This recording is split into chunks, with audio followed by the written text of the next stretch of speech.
final aí, Arthur. Bom, então vou começar falando do texto Desafios Decoloniais hoje. E nesse texto ele começa primeiro colocando os 3 conceitos principais aí: modernidade, colonialidade e decolonialidade. Então ele coloca que são 3 palavras distintas, mas que trazem o mesmo conceito, né?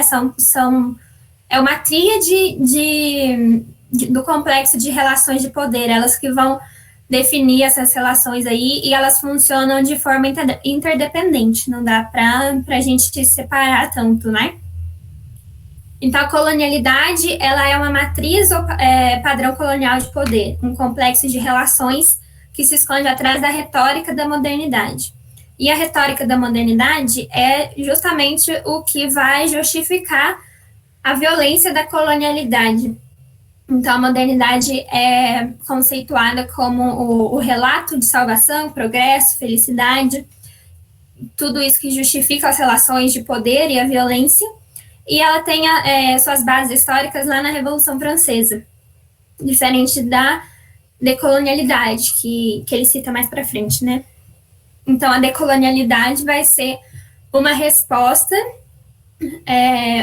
para as promessas de progresso, de desenvolvimento da modernidade e para a violência da colonialidade. Ele fala que é uma resposta necessária.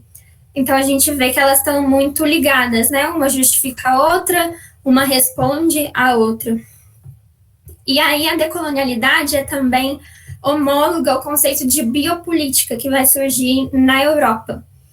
E aí, esses 2 conceitos tiveram um impacto muito semelhante aí que produziu um impacto muito semelhante, né?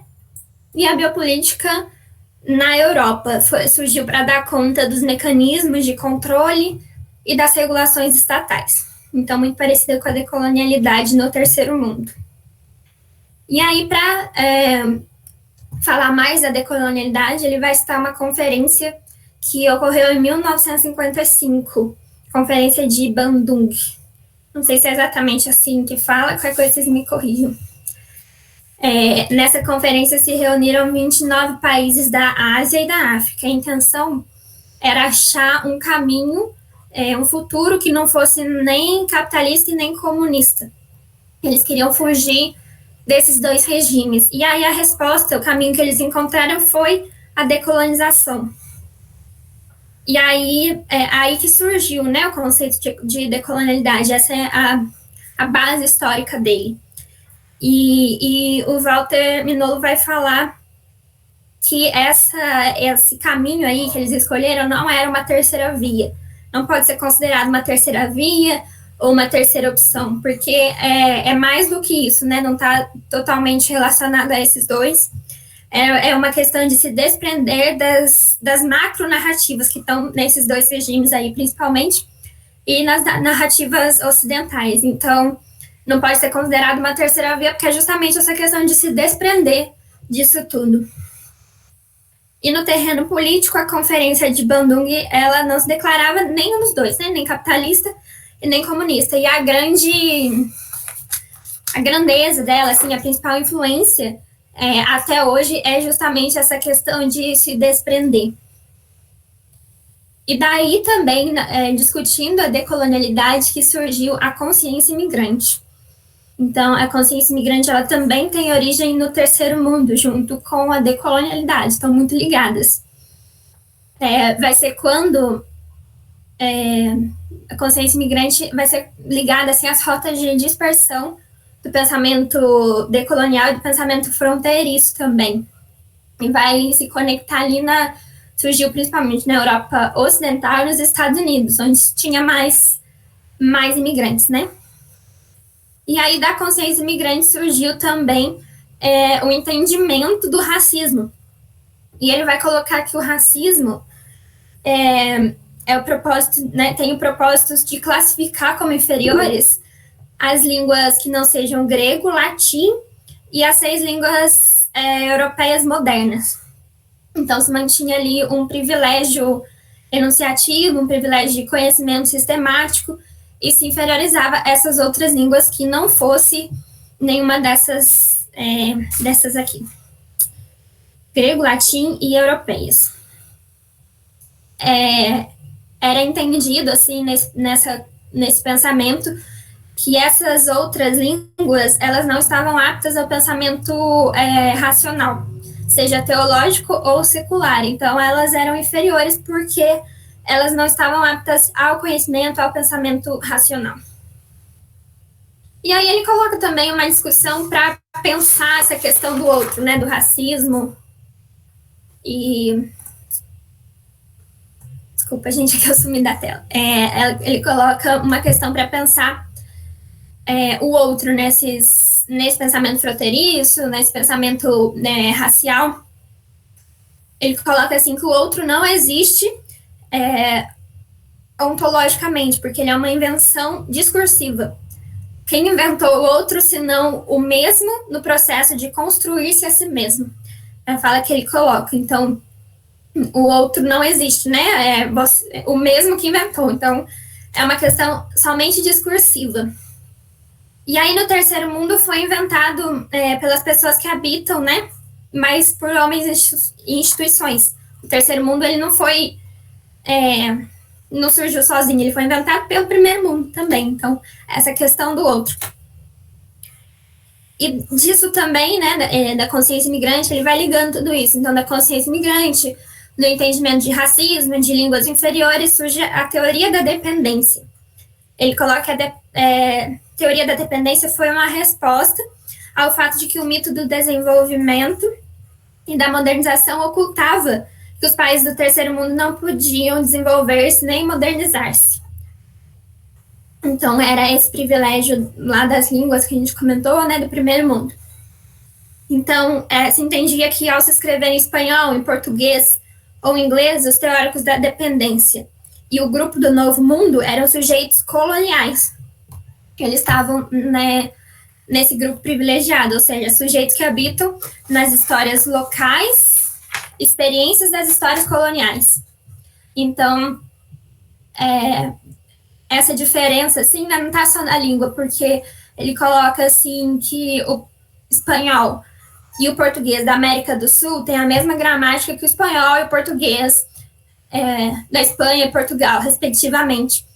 Mas que mais do que a fala ali, mesmo que a fala seja igual, existe uma memória, existe concepções diferentes, corpos diferentes e concepções diferentes de sensibilidade de mundo.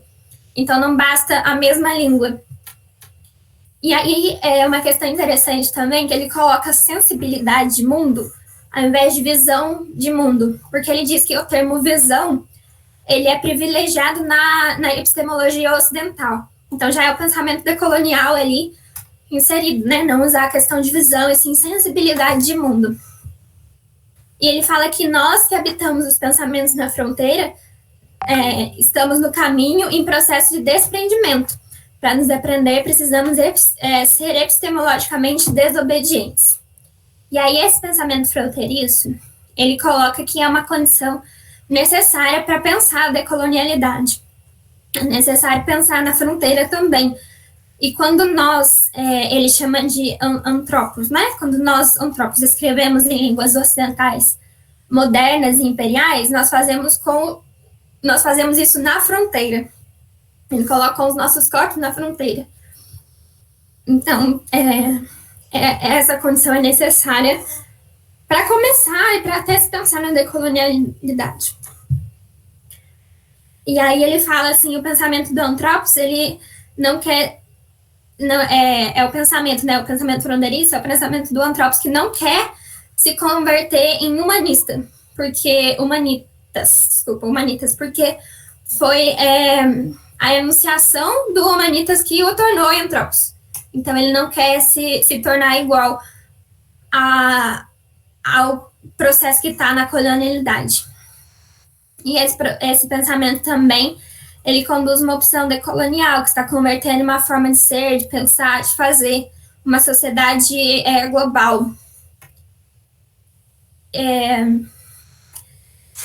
Depois ele vai colocar um conceito de sociogênese, que foi um conceito criado pelo autor Frantz Fanon, que foi considerado um dos conceitos mais radicais dele, que ele vai colocar que a sociogênese na esfera corpo-política semelhante à Conferência de Bandung na esfera geopolítica. Então, os dois tiveram essa concepção ali lá dentro, né?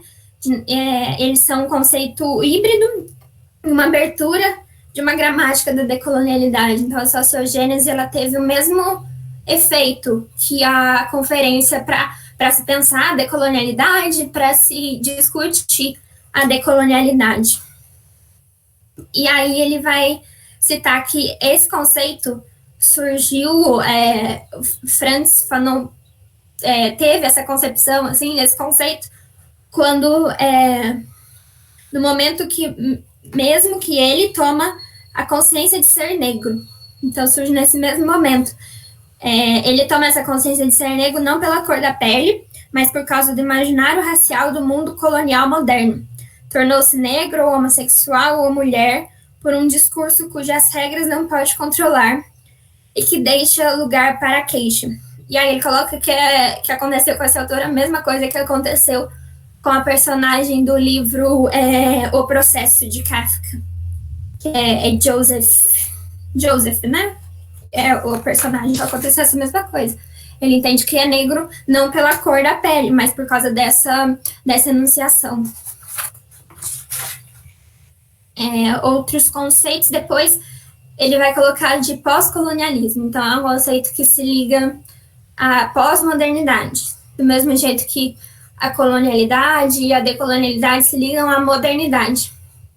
Porque ele coloca que essa diferença entre modernidade e pós-modernidade, porque a modernidade ela tem todos esses conceitos ali que vieram junto com ela, e a modernidade ela tem um vazio, porque ela não tem conceitos semelhantes ao que a modernidade tem.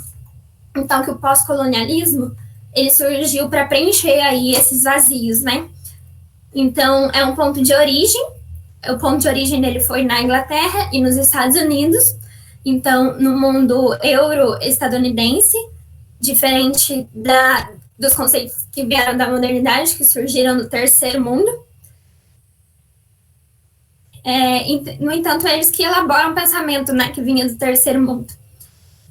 E aí, por fim, ele vai citar 3 desdobramentos assim, da questão decolonial para hoje, que é a intenção do texto, né? Então, ele vai citar 3 cenários aqui. O primeiro cenário é a reocidentalização mediante a continuidade do processo incompleto da modernidade ocidental.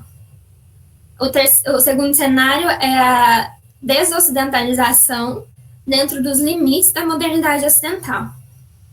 E o terceiro é a descolonialidade no surgimento de uma sociedade política global, que se desprende da reocidentalização e da desocidentalização.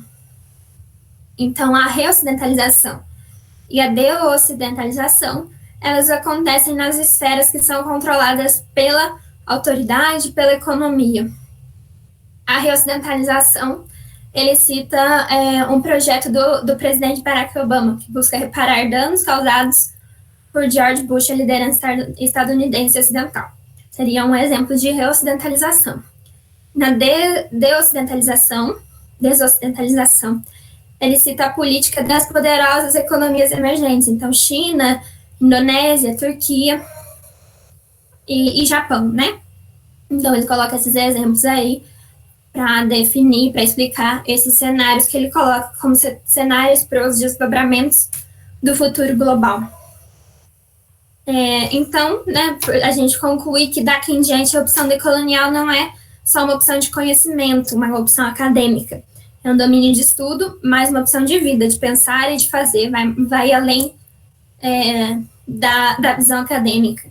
E os desafios do presente e do futuro, eles consistem em poder imaginar e construir uma vez que nos liberamos da matriz colonial e do poder e nos lançamos no vazio criador da vida plena e harmônica. Ele conclui o texto com esses pensamentos. Marília, obrigado aí pela exposição. Acho que você conseguiu, né, passar por todo o texto. Você começou elencando essa tríade das relações de poder, depois você foi desenvolvendo um pouco isso, né? Tem dois aspectos aí que me chamaram a atenção, eu fiz algumas anotações ao longo do texto. Se alguém quiser comentar também, fica à vontade, tá, gente? Vocês finalizem aí, que a gente dá a voz para vocês. A primeira questão que eu coloquei é uma pergunta para a gente tentar trazer aqui para o campo da comunicação.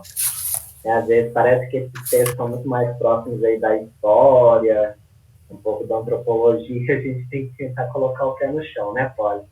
Trazer aqui para o nosso terreno, para o nosso campo. Então, a primeira questão que eu levanto é quais elementos, né, e quais autores ou autoras vinculados e vinculadas à epistemologia fronteiriça poderiam nos auxiliar, né, seja nas nossas pesquisas individuais ou na pesquisa do grupo, né, sobre os indícios da colonialidade nos anais aí da Composta, em certa medida também nos anais da Intercom. Eu fiquei pensando, né, que o Franz Fanon, que Marília mencionou e que o Mignolo cita, poderia ser uma leitura, né, boa para a gente fazer em relação à pele branca, à pele negra. Tem um livro dele que explora esses conceitos. Não sei se o Arthur exatamente chegou a ler o Franz Fanon. E tem outros também, né? Marília mencionou o conceito de biopolítica, que é um dos pares aí da modernidade, da colonialidade. É um conceito que foi trabalhado pelo Foucault. Ele tem um livro que chama O Nascimento da Biopolítica, que são as aulas que ele deu no Colégio Descamps. Tem também A História da Sexualidade, A Vontade de Saber, que é o volume 1, onde ele trabalha a questão do dispositivo, que é um termo que a gente usa na comunicação. Mas a biopolítica é um termo que ele vai usar para falar de um tipo de poder mais recente, mais contemporâneo, que está numa ordem aí histórica. A gente começa com o poder pastoral, aquele sentido judaico-cristão, de um líder que é seguido por uma comunidade, por um grupo de pessoas. Então, só para ilustrar, né, o povo de Israel no deserto, Moisés como guia, seguindo ali um líder, depois a ideia do bom pastor, depois a ideia do padre ou do sacerdote na Idade Média, as pessoas tinham que confessar. Depois a gente tem as sociedades de soberania, que vão suceder esse poder pastoral, também aí nessa transição da Idade Média para a Revolução Francesa, que vai ser a data que o Mignolo vai levantar como o início da modernidade. E também, depois das soberanias, a gente tem as disciplinas, né, o poder disciplinar, que tem a ver um pouco com essa questão religiosa, da confissão do padre, da constituição da subjetividade, que vai ser trabalhada pelo Foucault. E depois, quando a gente tem a questão do censo, da intervenção do Estado na questão da vida, né, a biopolítica, o biopoder, é o poder sobre a vida, né, bio em grego. Até o Mignolo vai criticar, né, que a origem das nossas palavras ou vem do latim ou vem do grego. A gente costuma usar essa raiz aí, essa etimologia, pelo fato de termos sido colonizados por espanhóis, portugueses, ingleses. E aí o biopoder é esse poder que se aplica sobre a vida, né, que vai gerir a vida. Se na soberania, na disciplina, o soberano, né, o rei, o monarca, ele fazia morrer, né? Ele fazia morrer e deixava viver, né? Ele escolhia se ele ia matar ou não os inimigos, os povos que ele conquistava, as nações vizinhas ou não. Quando a gente entra na modernidade, o que a gente tem, o soberano vira o Estado, né? O Estado assume esse lugar do soberano, ou pseudo lugar do soberano, porque a mão do Estado também, ela não controla tudo. Né, a própria instituição do capitalismo que vem com a modernidade, que eu acho que o Mignolo vai trabalhar mais no segundo texto, né, a modernidade instaurando também o sistema capitalista, depois do neoliberalismo, e hoje o capitalismo algorítmico, né, que tem sido bastante discutido. Nessa última fase, esse biopoder, né, é mais a questão de fazer morrer do que deixar morrer, né? Se na soberania era deixar morrer e fazer viver, hoje o que a gente tem é uma inversão disso, e o Achille Mbembe vai trabalhar justamente com essa ideia da necropolítica, né? Se o Foucault está falando de um poder sobre a vida, hoje parece que o poder está muito mais sobre a morte, né? E a pandemia evidencia muito isso. Essa é uma primeira questão só para explicar esse contexto.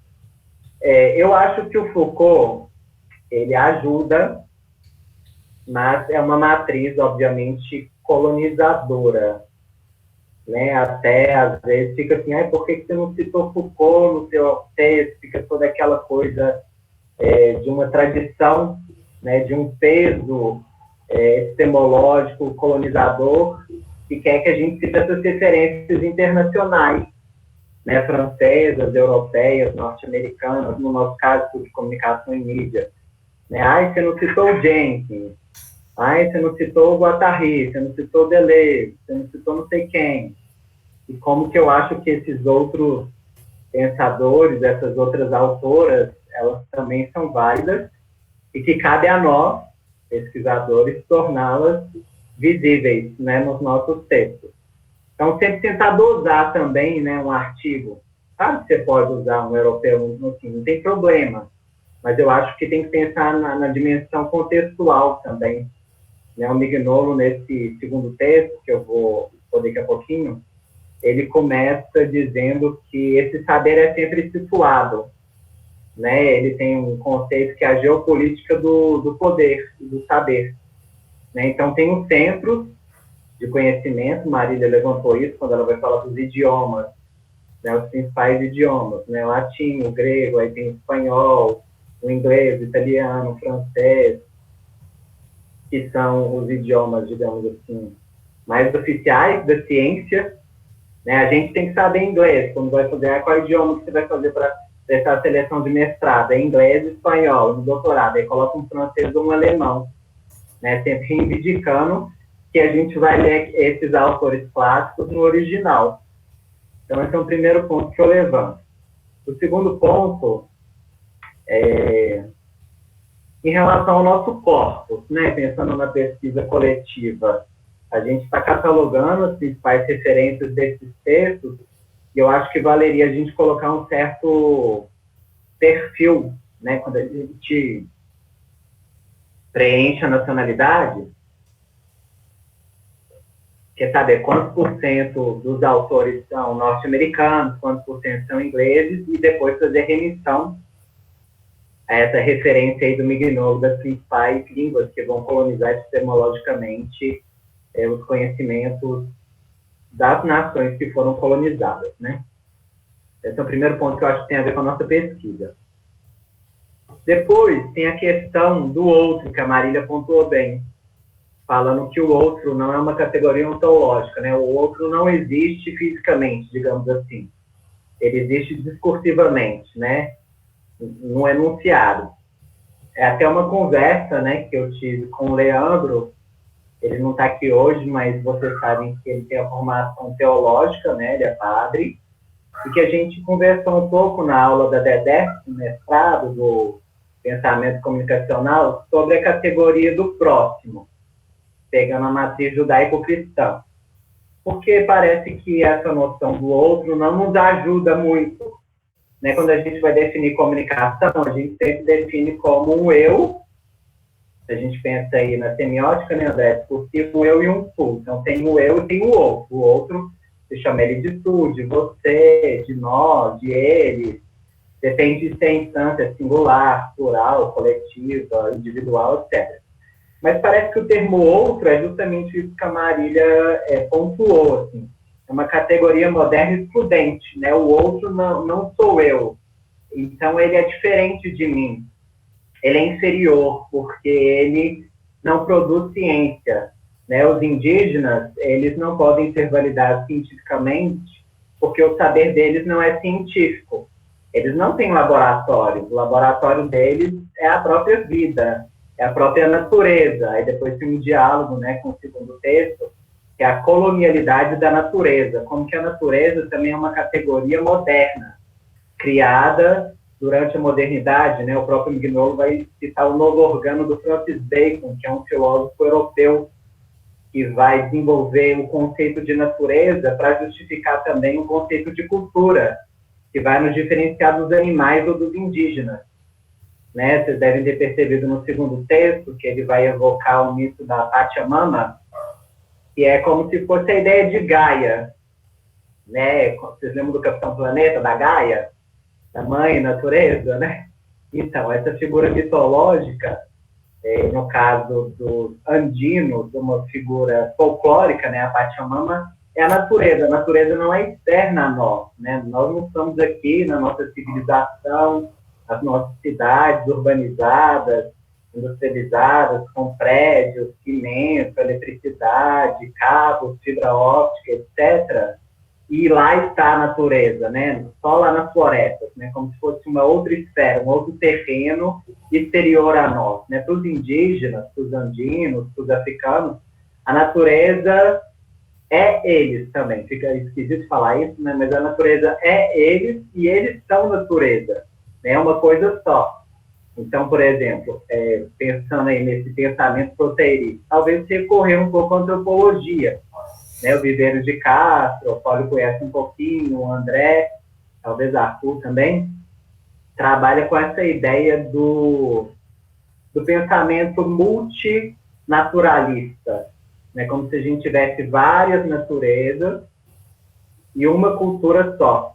Enquanto que o pensamento ocidental, moderno, vai pensar várias culturas, cultura africana, cultura indígena, cultura norte-americana, cultura japonesa, e uma só natureza, né? Como se a natureza fosse a floresta, as plantas, só que para os indígenas é justamente o contrário. Aí outra questão que eu levanto é essa do outro, o que vocês acham? Vocês podiam falar um pouquinho também, se essa categoria ajuda. E a outra, pode quer falar, vou passar a palavra para ela, eu acho que a outra categoria que atrapalha também é a alteridade, né? Porque tem o ego e o alter, também é uma questão mais próxima do Freud, né? Dessas diferentes instâncias psíquicas, o ego, o superego, o id, aí parece que o alter também é esse externo, né? Esse outro. Olha.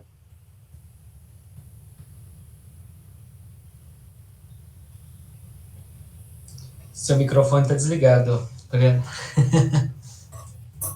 Obrigada. Boa tarde, gente. Tudo bem? Marília, obrigada aí pela explanação. Me ajudou bastante, assim. Como vocês sabem, essas leituras são super iniciais, assim, para mim, né? E eu estou aproveitando que eu estou sendo convertida, no sentido de compartilhar um pouquinho com vocês que eu estou sendo afetada por isso que esses autores estão propondo, né? E no final, assim, foi inevitável fazer uma anotação aqui no final do primeiro texto, né? Do Magnolo. Não sei se eu estou falando os nomes certos, gente, porque eu não conheço muito, né? Os autores estou conhecendo agora, mas enfim. Quando o Tiago levanta essa coisa do outro, do próximo, do alter, que no mestrado, o que acontece?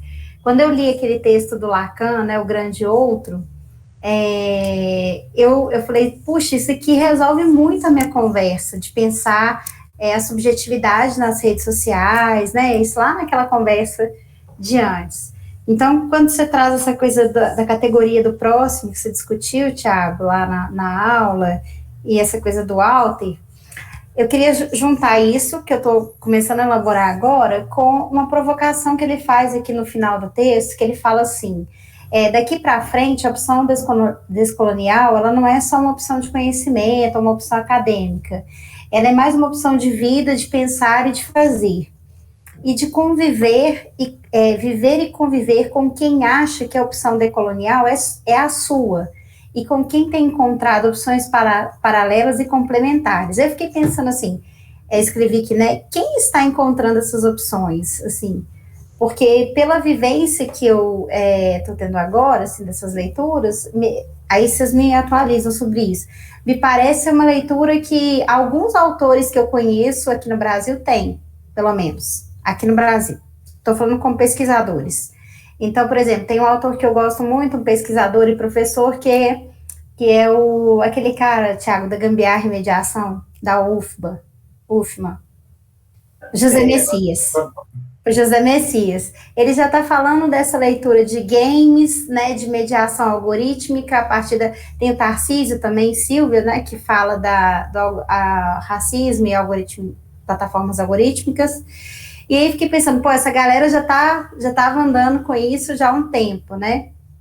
E a outra coisa que eu pensei, assim, é porque ele falou, isso aqui que ele falou, né, sobre... que a gente fala que a gente está resistindo. Aí ele fala, a sociedade política global, a sociedade política globais está constituída não por milhares, mas por milhões de pessoas que se agrupam em projeto para ressurgir, reemergir e resistir. Isso não é só resistir, porque isso aqui me calou muito fundo, assim, porque resistir significa que as regras do jogo são controladas por alguém a quem resistimos.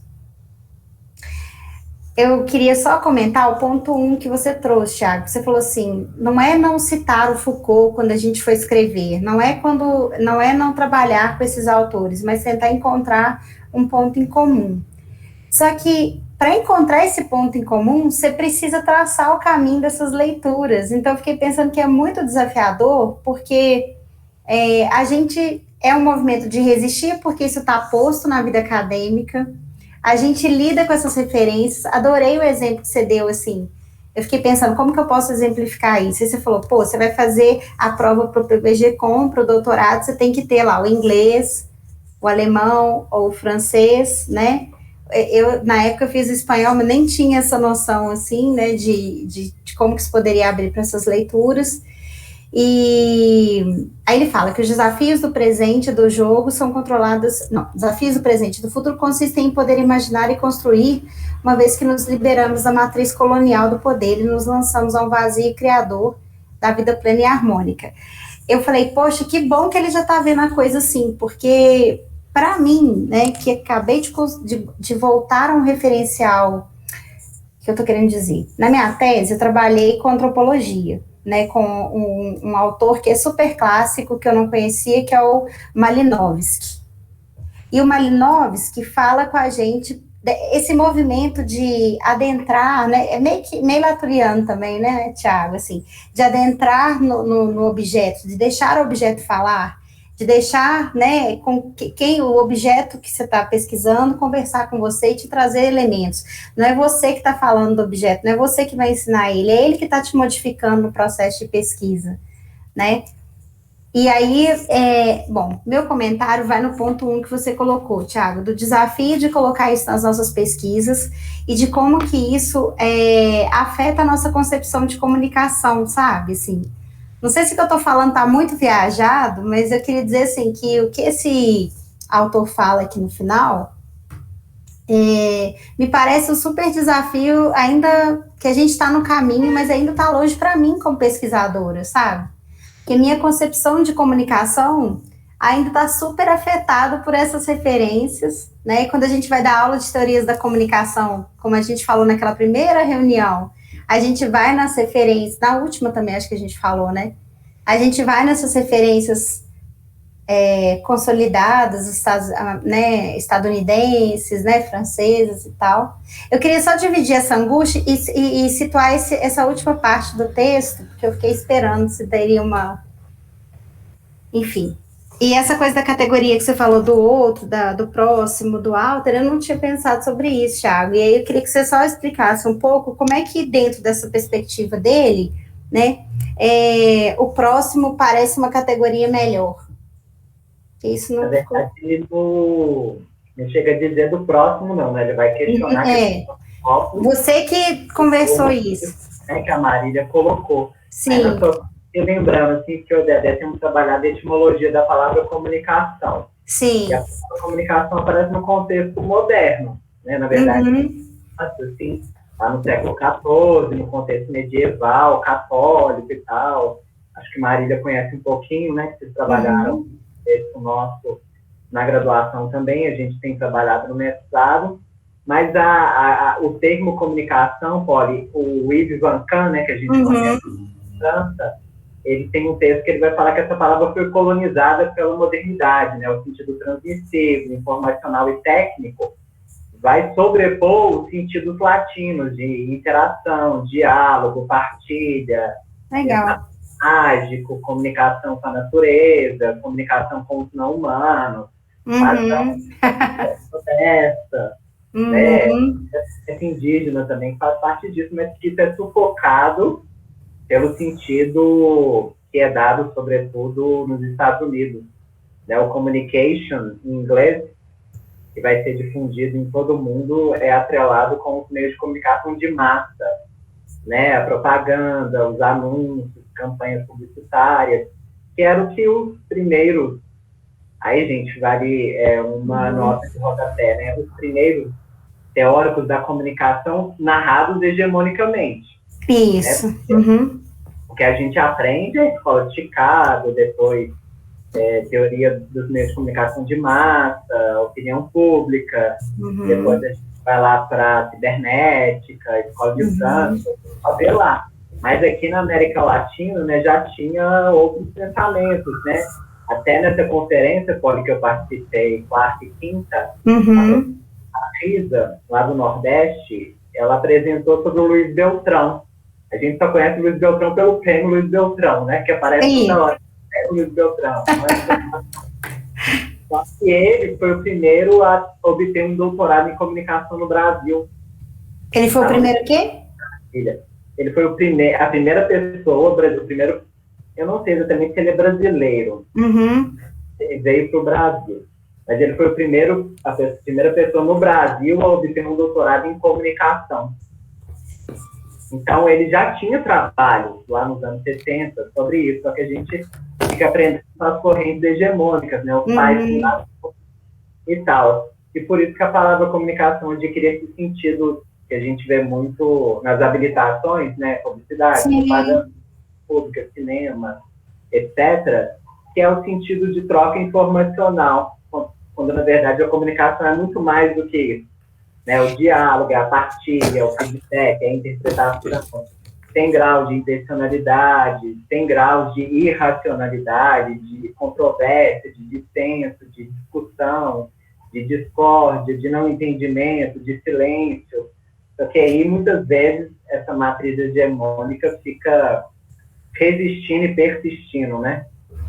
Isso que você falou, Thiago, muito bom esse negócio do Vancão falar que a comunicação tem esse sentido e que aqui, né, a gente pensar que por aqui tem esse sentido mais da interação, de outras instâncias da comunicação, porque, olha, eu fiquei pensando, a partir do que você falou, como que a realidade tecnológica e a nosso entorno, né, contemporânea, tem feito os estudos avançarem quando a gente pensa na plataforma.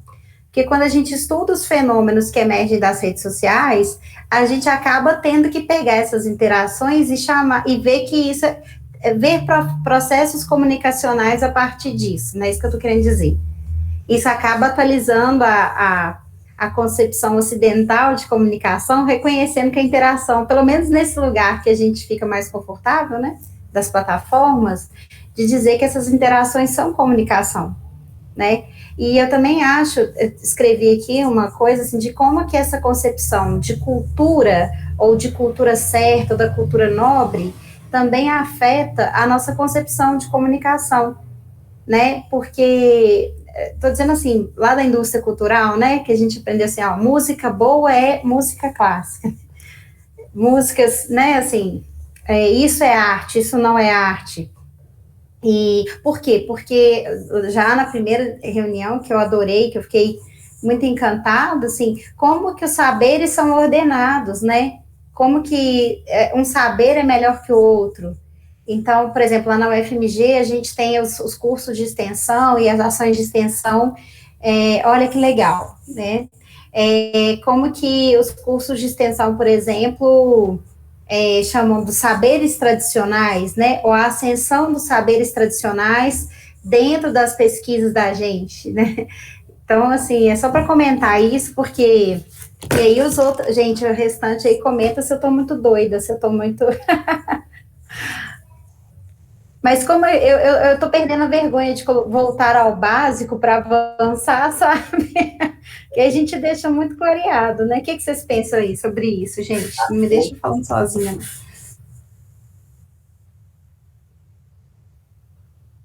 Uhum.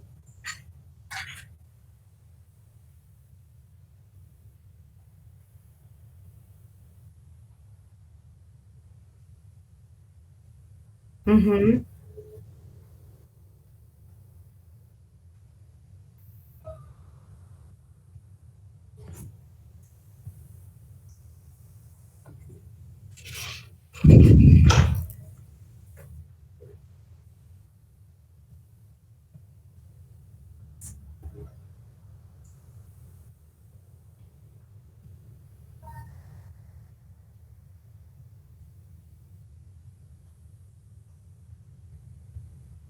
Uhum.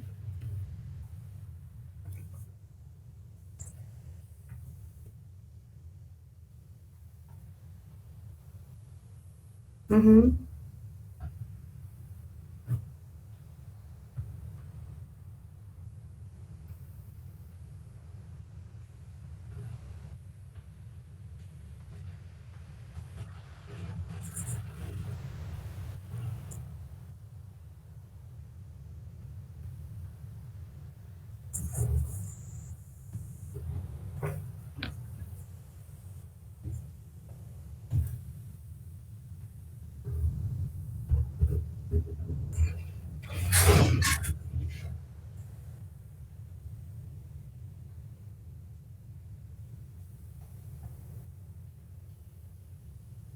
Uhum.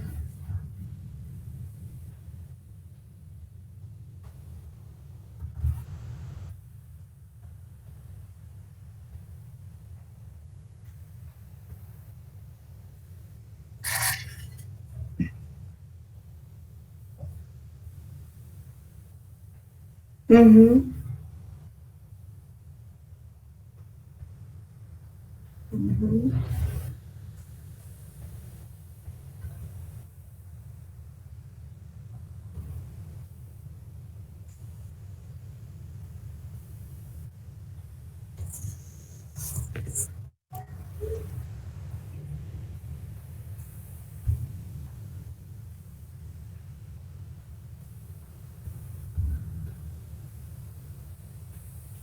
Uhum.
Uhum. Eu acho que isso que você falou, assim, gente, tudo isso que você acabou de falar, vai muito de encontro ao pensamento desse autor que eu falei, que eu trabalhei na tese, que nem é uma referência nesse sentido da decolon... Gente, eu me embolo na hora de falar das leituras decoloniais, né? Mas ele fala, engraçado, esse sentimento que você expressa na sua fala, ele fala que é justamente isso que a gente faz quando a gente está pesquisando. Vou dar um exemplo aqui, bem grosseiro, assim. A gente está pesquisando sobre o Congado. Então, a gente começa a falar pelas pessoas do Congado, né, ou por uma determinada comunidade indígena, e em vez de deixar aquelas pessoas falarem, em vez de informar a elas que elas podem falar, né? E aí a gente vai lá, obtém as nossas informações, sai falando por elas, né? E isso é uma coisa que a Luciana, a professora Luciana, trabalha muito, assim, ela é bastante enfática em relação a isso, né? E tanto a universidade também tem se posicionado em relação a isso, porque alguns tipos de pesquisa é exigido uma contrapartida.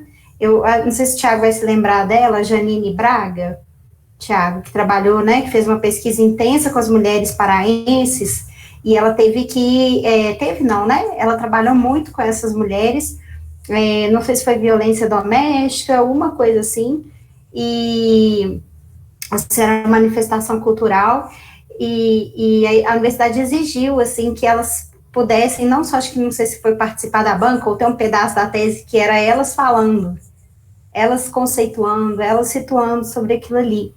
Então, a sua fala, Arthur, me fez pensar um pouquinho sobre isso, né? Porque a gente reclama quando esse outro do sul é a gente, mas quando a gente está com essa caneta na mão, ou com a câmera na mão, né, ou com esse poder na mão, a gente também reproduz, assim, sem perceber, né?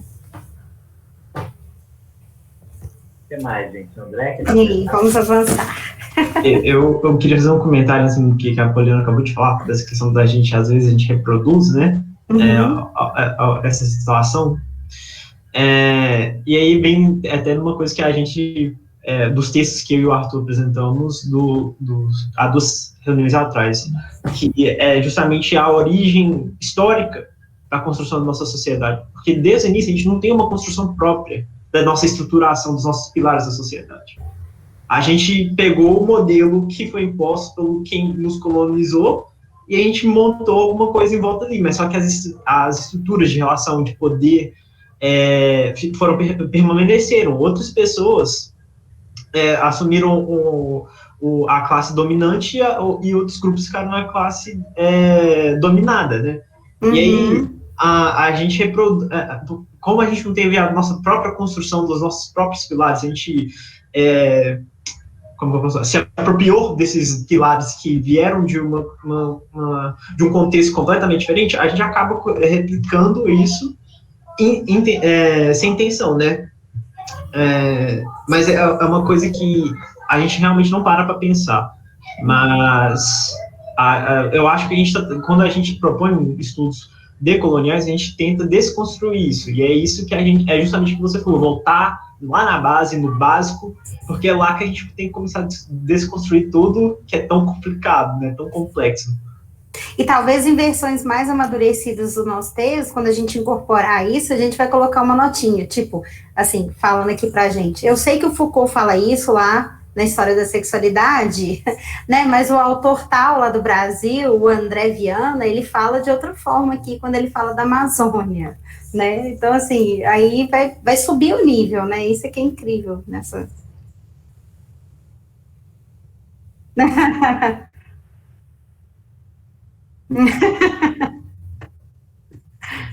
Aham.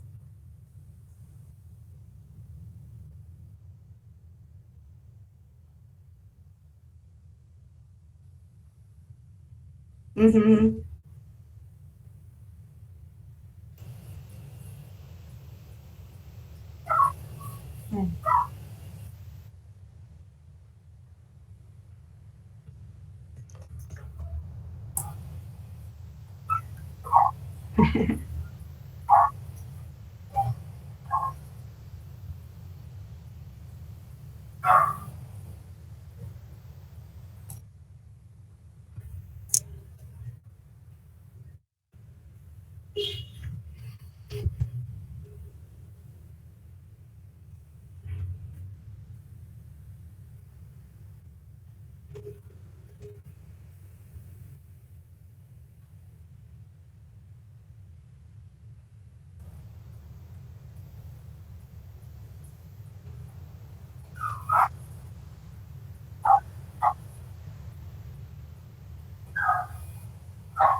Eu acho que, assim, eu não queria colocar uma visão pessimista, não, mas ouvindo vocês falarem, né, que a gente vai começar a produzir essas pesquisas, Arthur pensando e Andrew, né, pensando como fazer, como começar isso, mas eu acho que é uma coisa ainda muito enraizada nos próprios programas de pós-graduação, mais do que na graduação, porque na graduação a gente mesmo ainda não tem muita noção disso, então a gente pega, mas na pós a gente tem noção, mas muitas vezes a gente não consegue aplicar, porque a gente envia lá para qualificação e não é, sabe, não é aprovado, ou sempre tem algum defeito por não ter usado esses clássicos. Então, eu acho que ainda tem um empecilho muito maior do que a nossa própria visão, assim, de colonialidade, do que o nosso próprio sentimento, porque talvez é uma coisa que esteja começando, né? Quando o Arthur e Andrew estiverem lá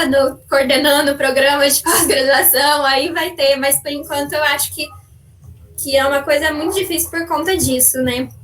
Tiago até falou disso no começo também, de como que a gente é questionado se não coloca esses autores. E não concordo muito, Marília. Essa visão não é pessimista, não. Acho que essa visão é realista, né? É por isso até que eu me senti, assim, motivada a compartilhar essa angústia, porque eu acho que esse é o lugar certo da conversa, né? A gente começar, assim, com pequenas... Eu me lembro, o Thiago sabe disso, assim, de quando você vou dar um exemplo bobo aqui sobre essa institucionalização dos programas, né? Quando eu e Thiago orientávamos projetos de doutorado, isso a gente está falando de 8 anos atrás, coisa que quando eu falo que é 8 anos, parece que foi ontem, né, Thiago? E quando a gente fazia isso com pessoas que tinham interesse de entrar no programa, nós já ouvimos que uma proposta de pesquisa não era um vestibular, não era uma coisa que alguém tinha que te orientar para o menino saber se ele marcava sim ou não. E a nossa discussão era, mas espera aí, assim... Se ele não incorporar o objeto de pesquisa, se alguém não falar com ele, pesquisa se faz assim, e depois você pode mudar, como é que você vai saber? Onde é que você é formado para isso? Né? Mesmo na UFMG, você tem alunos que ainda não têm noção de certas... Então, eu estou só pegando esse exemplo, assim, e como que isso hoje, colegas nossos, inclusive 2 colegas de pesquisadores, inclusive montaram uma escola e fazem propaganda dessa escola. Mas eu e o Thiago já chegamos a ser chamados a atenção por fazermos um projeto do tipo, né? Então, assim, eu vejo com esse realismo, assim, né, com essa realidade que você falou, e acho que é importante ter essas pequenas ações, ou essas micropolíticas, que vão cutucando nessas estruturas, porque se não for assim, né, é complicado.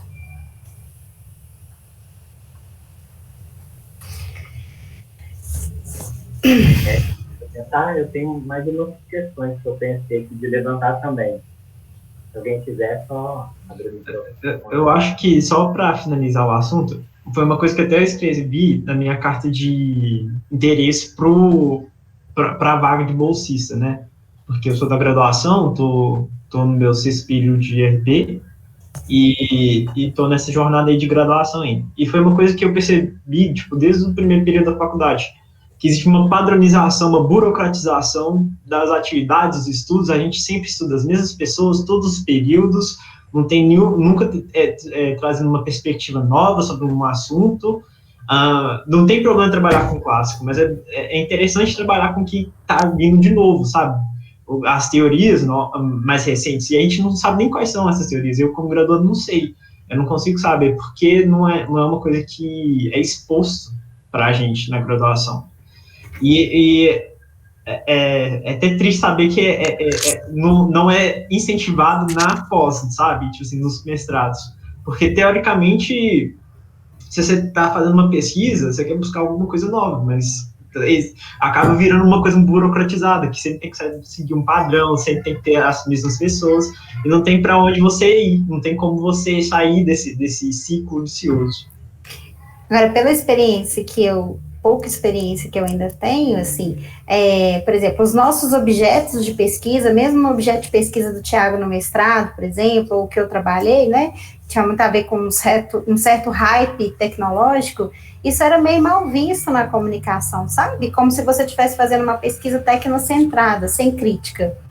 Então, olha que legal, você está na graduação e olha o nível da discussão, né? Tipo assim, vamos abrir a cabeça, vamos buscar outros autores. Então, você já vai chegar uma pessoa diferente nesse lugar do mestrado e tal, já vai cutucar seu orientador, já vai passando segurança, né? Ele vai entrar naquele dilema, se ele deixa você falar com muitos autores novos, ou se ele deixa um ou dois e deixa o resto que é consolidado. Enfim, eu acho que a discussão passa por aí, né, gente? Marília, você está certíssima, viu? Marília. Uhum.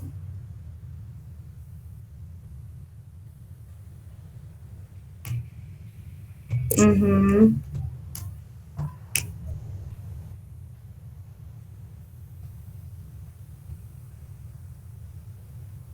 Uhum.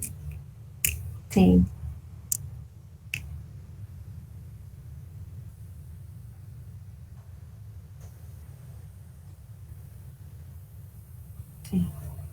Aí foi muito recente, né, toda essa discussão. Recente, assim, para a gente, né, porque o Mignovo já vai mostrar que lá nos anos 60 e 70 já tinha os grupos modernidade e decolonialidade que começaram a pensar nisso, né, desde o processo de descolonização da África, da Ásia, ele vai contar um pouquinho essa questão histórica. Eu acho que essa ideia que vocês colocaram, né, das notas de rodapé, tipo o barbeiro lá em cima e deixa um pouco lá embaixo, na nota de rodapé. Faz o inverso, né? Às vezes a gente, na verdade, faz o contrário. Usa o Foucault e deixa o barbeiro lá na nota de rodapé. Eu acho que isso é um gesto, né, de desobediência sistêmica que ele vai destacar no segundo texto. O exemplo prático disso, né, em congresso, eu e a Luciana apresentamos nesse congresso internacional, que foi organizado por norte-americanos, ingleses. A gente optou, primeiro, por escrever o texto em espanhol, que era um dos idiomas aceitos, era inglês ou espanhol. Então, a gente optou primeiro por espanhol, depois por apresentar em espanhol. Eita! Já era uma certa resistência. E para publicar, a gente optou por publicar em português. Então, e aí, como é que isso foi recebido? Não, na verdade, a gente ainda vai mandar, né, que o congresso ontem, tá. Uhum. Você vai revisar algumas coisinhas e mandar. Então, isso também me parece um gesto de desobediência sistêmica. A própria Luciana tem trabalhado com essa ideia de diálogos interepistêmicos, né? Então, de trazer no próprio texto uma conversa com algum indígena, algum afrodescendente, quase naquela ideia antropológica, né, de descrição densa, de relato etnográfico. Uhum. Tanto, né, na nossa discussão com as duas professoras lá do Nordeste, né, do Maranhão, elas pontuaram bem essa dificuldade dos editores, das revistas, né, o próprio Luiz Mauro Samartino tem trabalhado nisso, ele apresentou no último GP de Teoria da Comunicação da Intercom, essa dificuldade das revistas, dos editores, de aceitarem trabalhos que não se enquadrem nesse modelo formal acadêmico, científico, racional, europeu, branco, patriarcal, né, que é justamente usar as palavras difíceis, os americanos, né, eu já tentei submeter para a revista norte-americana, não consegui, porque o jeito de pensar é diferente. Tem que ter, o Andrew sabe bem, né, trabalha com isso, você tem que ter um tópico frasal no início do parágrafo, né, tem até alguns textos, a minha professora de inglês, ela fez mestrado aqui no FMG, na linguística, em que alguns autores vão discutir que o pensamento brasileiro, latino e espanhol também, quando escreve um texto científico, é muito mais próximo da fábula, da narrativa, né? Pode, às vezes a gente usa um poema do Drummond, começa com uma alegoria, faz remissão a alguma coisa da literatura. Eu, por exemplo, já usei como epígrafe Clarice Lispector para falar de publicidade e propaganda na Hora da Estrela, quando ela está se lambuzando com creme. Já citei Alice no País das Maravilhas. Eu e a Polly citamos o Drummond. Né? Norte-americanos não, é aquela coisa formal. Tópico frasal, o que você quer, sua hipótese é essa, sua premissa é essa, o estado da arte é esse. E parece que a gente fica meio tentando imitar, né, o Rodrigo Barbosa. Ele até ia participar com a gente, mas eu acho que trocou o horário, aí ele não conseguiu entrar. Ele fala da síndrome do vira-lata, né? O Nelson vai falar disso, uma das suas obras, que é essa vontade de se assemelhar a uma classe hegemônica, né? Para parecer aceito, com essa ideia de identificação, né? Não chega a ser a identidade do Arthur, mas uma identificação epistêmica, para ser validado, né? O Mignola também fala disso, o Quijano também fala dessa colonialidade, né? Como que eles vão impondo esses modelos que a gente, entre aspas, tem que seguir, né? Parece que para validar os nossos artigos, né, Maria? Nossas qualificações, a gente tem que seguir a ABNT, né? Que também é toda aí. Mas a Luciana, por exemplo, já orientou 2 pessoas que defenderam agora no doutorado que se utilizaram da primeira pessoa. Uhum. Também tem uma técnica mais recente, a própria Angela Marques também tem recorrido a esse recurso, que vai trazendo essa dimensão. Aí depois eu vou falar para o Arthur uma coisa, né? Essa dimensão subjetiva, né, própria, assim, dos pesquisadores. Por que o termo sujeito não é um termo bom? Primeiro porque ele é um termo moderno também, né? Foucault usa sujeito. O sujeito é aquele que está sujeito a.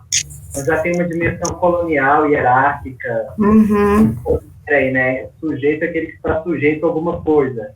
É um termo usado aí por Kant, Descartes, que vai trazer essa ideia racionalista, né? O sujeito, né?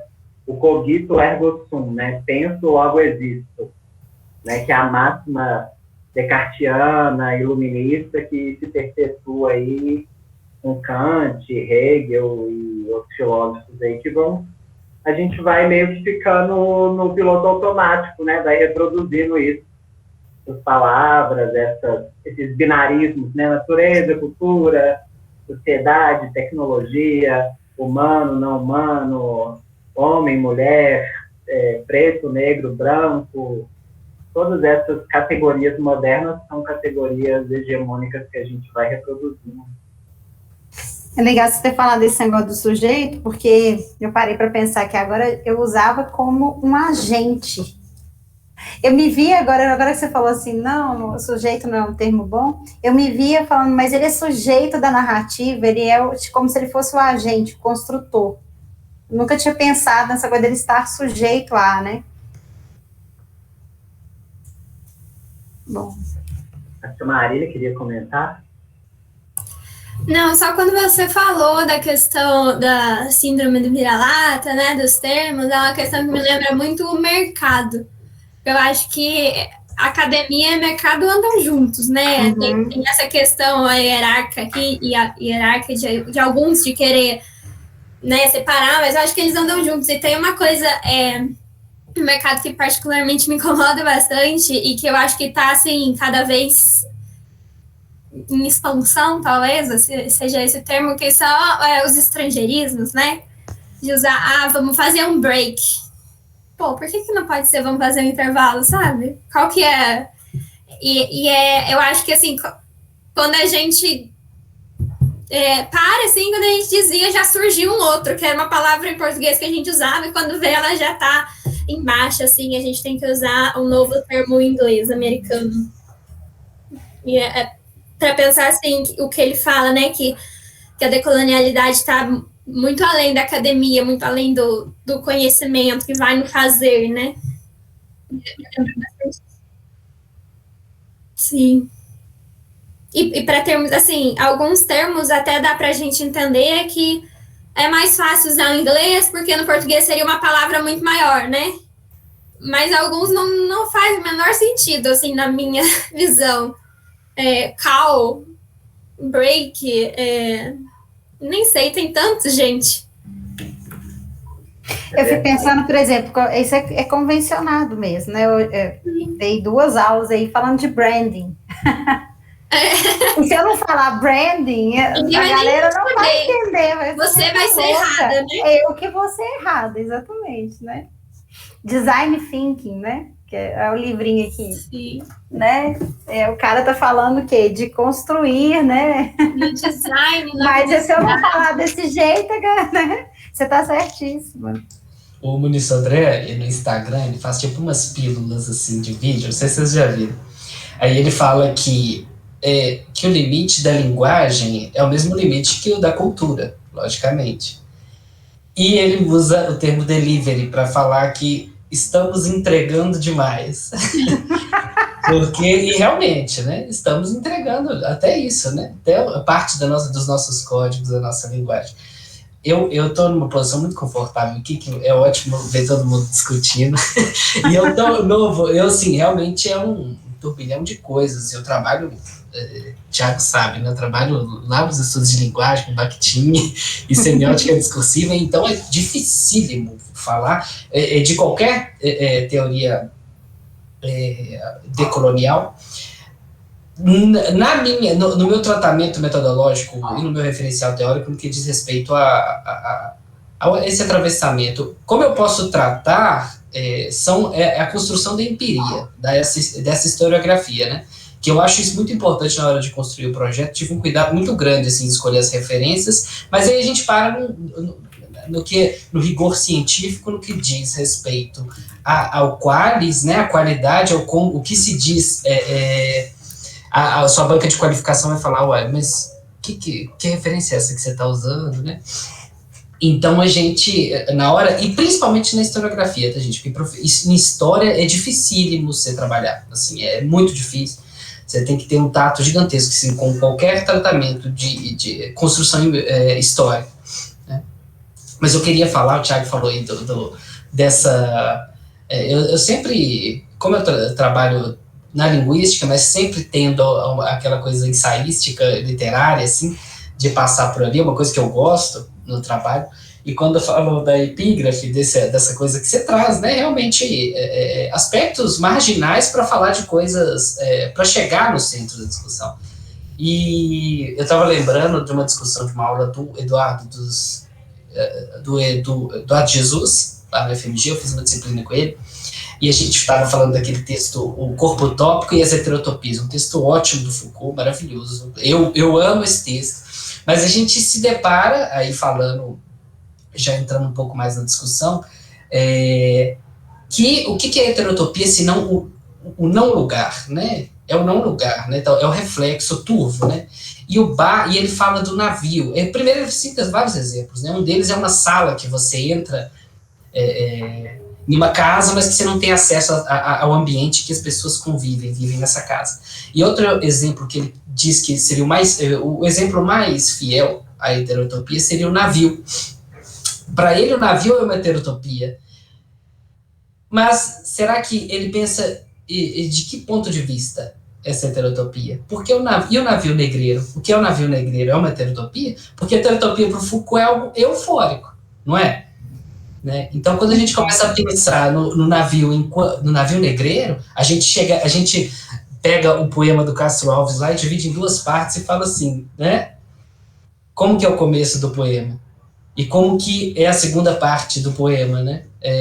Então você tem, o Foucault talvez seja essa primeira parte do Castro Alves. Então é interessante a gente muito foda isso. Muito foda isso que você fala. As bibliografias que a gente usa, mas não descartando-as, mas sim sabendo olhar, observá-las e as suas limitações com relação ao que a gente está trabalhando. É isso. Tá. É o que eu tenho a falar, e foi ótimo vocês explorarem tudo que vocês, porque eu realmente estou entrando aos pouquinhos, tá, gente? Tamo junto, André, vamos montar um grupo dos iniciantes. Com certeza. Estou aí também, então. Eu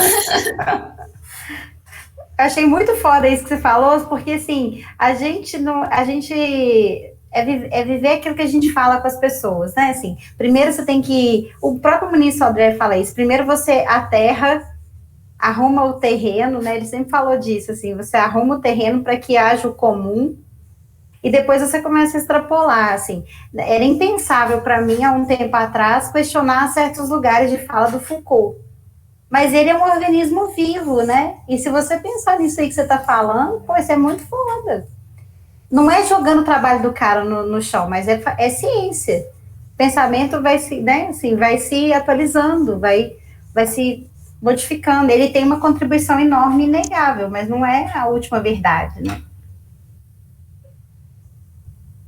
Pessoal, mais alguém tem algum comentário aí, alguma ideia? A gente está próximo aqui, né, do horário de encerramento da reunião. Eu só daria uma sugestão para quem se interessar mais nessas questões, que é olhar o GP de Folk e Comunicação da Intercom, que vai Folk, recuperar comunicação? Folk de folclore, Uhum. quando essa mostrando ali. Eu ganhei esse livro do Luiz Beltrão, que é uma coletânea. Mas a folk comunicação, eu não sei como que tá, qual que é o processo atual, assim. Mas na época que eu cheguei a perguntar para alguns professores, eles falaram, olha, é uma teoria que ainda falta muito para chegar lá. E por causa disso eu não me aprofundei, uma pena, né? Então eu não sei se esse professor ele estava equivocado ou qual o andamento da teoria da folk comunicação.